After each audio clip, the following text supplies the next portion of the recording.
Three times, but he kept going. The television execs fired Oprah, said she wasn't fit for TV, but she kept going. Critics told Beyonce that she couldn't sing, she went through depression, but she kept going. Struggle and criticisms are prerequisites for greatness. That is the law of this universe and no one escapes it. Because pain is life, but you can choose what type. Either the pain on the road to success, or the pain of being haunted with regret. You want my advice? Don't think twice.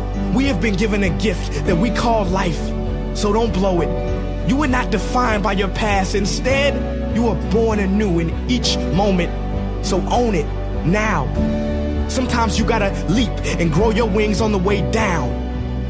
You better get the shot off before the clock runs out, cause ain't no overtime in life, no do-over. And I know I sound like I'm preaching or speaking with force, but if you don't use your gift, then you sell not only yourself, but the whole world short. So what invention do you have buried in your mind? What idea, what cure, what skill do you have inside to bring out to this universe? Uni meaning one, verse meaning song. You have a part to play in this song. So grab that microphone and be brave. Sing your heart out on life's stage. You cannot go back and make a brand new beginning, but you can start now and make a brand new ending.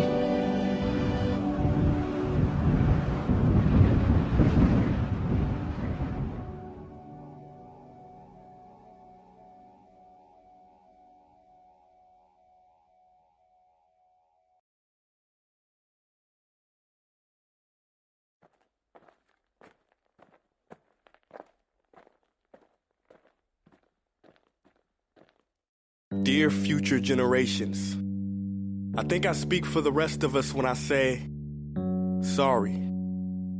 Sorry we left you with our mess of a planet. Sorry that we were too caught up in our own doings to do something. Sorry we listened to people who made excuses to do nothing.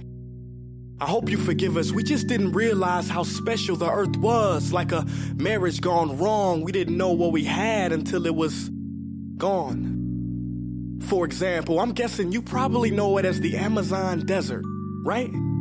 Well, believe it or not, it was once called the Amazon rainforest, and there were billions of trees there, all of them gorgeous. And oh, you don't know much about trees, do you? Well, let me tell you, trees are amazing. I mean, we literally breathe the air they are creating. They clean up our pollution, our carbon. They store and purify water, give us medicine that cures our diseases, food that feeds us, which is why I'm so sorry to tell you that we burn them down. Cut them down with brutal machines, horrific, at a rate of 40 football fields every minute. That's 50% of all the trees in the world gone in the last 100 years. Why? For this. And that wouldn't make me so sad if it weren't so many pictures of leaves on it.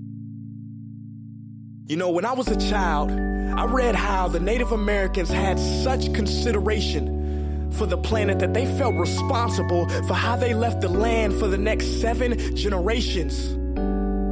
Which brings me great sorrow, because most of us today don't even care about tomorrow.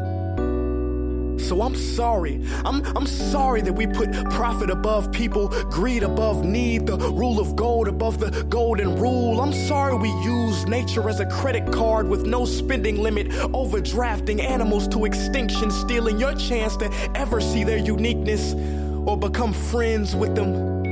Sorry we poison the ocean so much that you can't even swim in them. But most of all, I'm sorry about our mindset, 'cause we had the nerve to call this destruction progress. Hey Fox News, if you don't think climate change is a threat, I dare you to interview the thousands of homeless people in Bangladesh. See, while you were in your penthouse nestled, their homes were literally washed away beneath their feet due to rising sea levels. And Sarah Palin, you said that you love the smell of fossil fuels. Well, I urge you to talk to the kids of Beijing who are forced to wear pollution masks just to go to school. See, you can ignore this, But the thing about truth is, it can be denied, not avoided. So I'm sorry, future generations. I'm sorry that our footprint became a sinkhole and not a garden. I'm sorry that we paid so much attention to ISIS and very little to how fast the ice is melting in the Arctic. I'm sorry we doomed you, and I'm sorry we couldn't find another planet in time to move to. You know what? Cut the beat. I'm not sorry. This future, I do not accept it. Because an error does not become a mistake until you refuse to correct it. We can redirect this. How? Let me suggest that if a farmer sees a tree that is unhealthy, they don't look at the branches to diagnose it, they look at the root.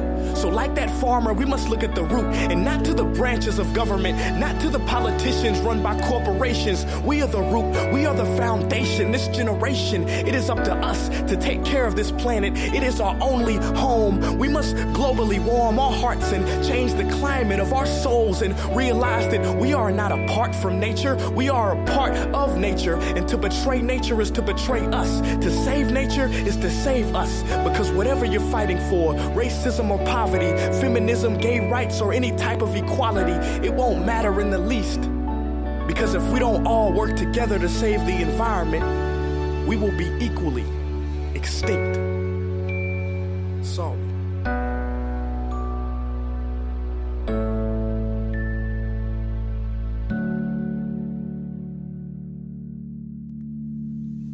Hey guys. If you want to see where we're going, then you need to understand where we came from. Because our future is just a part of our voyage that started long ago. Consider flying. For thousands of years, we have been exploring the skies, first with kites, then makeshift wings, then hot air balloons, and now planes. To reach the heavens, we built these machines. And each day they bring us closer together. Each time a plane lifts off, hundreds of people start a journey. They land in new places and meet new people. Men and women from opposite sides of this planet that we call home come together, sharing this thing that we call the human experience. But in all of this beauty, it can be easy to forget that each time a plane lifts off, the environment pays a price. Each time we start our cars or turn on the lights, the environment pays a price. A price it can no longer afford to pay. We have to change this. We must change this. We can change this. And the changes we make do not require a sacrifice of being disconnected, isolated, or unhappier. No. We solve problems not by making things worse, but by making them better. We didn't stop hunting because we were no longer hungry. No, we learned to harvest. We didn't stop sending letters because we stopped caring. No, we just invented better ways to keep in touch. And we will not stop traveling, meeting, and getting together. No, we will find better alternatives because our future is just a part of our voyage that started long ago, and it is up to us to protect it. We are inventors, creators, problem solvers, and we have always found a better way. It is those better ways of doing things that will change this world. This is the future I believe in, a future where good things are made better. This is the future that you and I deserve, the future that we must demand.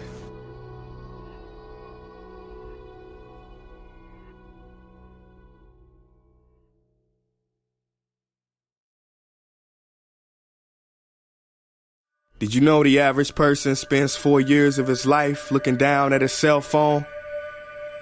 Kinda ironic, ain't it? How these touch screens can make us lose touch.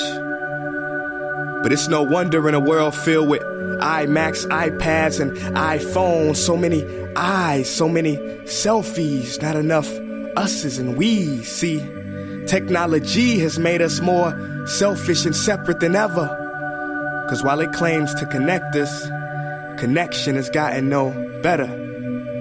And let me express first, Mr. Zuckerberg, not to be rude, but you should reclassify Facebook to what it is, an anti-social network.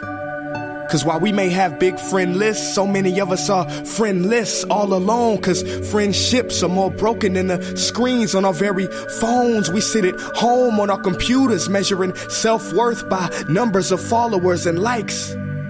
Ignoring those who actually love us, it seems we'd rather write an angry post and talk to someone who might actually hug us. Am I bugging?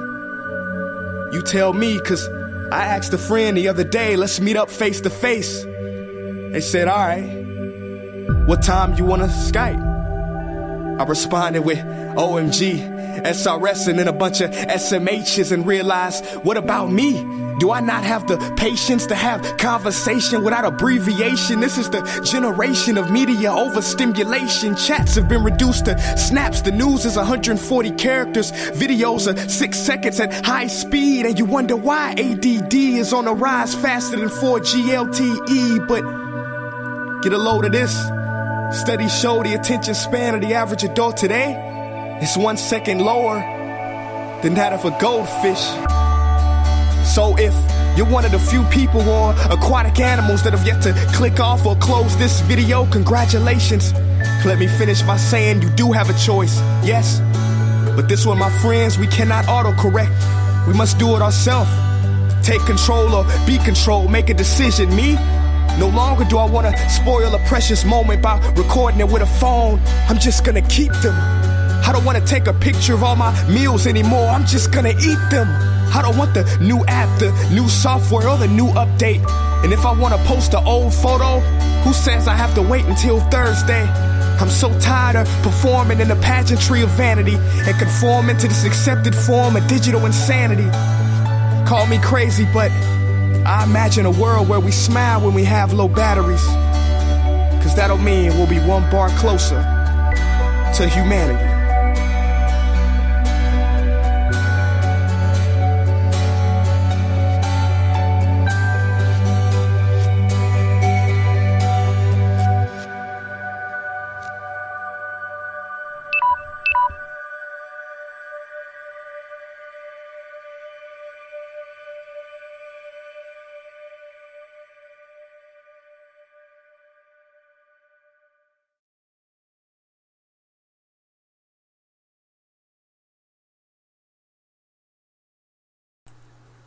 I was gonna play a certain track next, but I'm price check on prune juice, Bob. Price check on prune juice.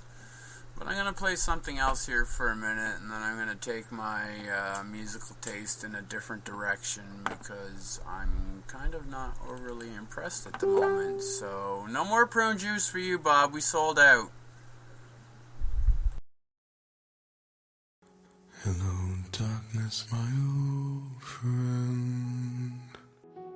I've come to talk with you again, because a vision softly creeping left its seeds while I was sleeping, and the vision that was planted in my brain still remains within the sound of silence. In restless dreams I walked alone,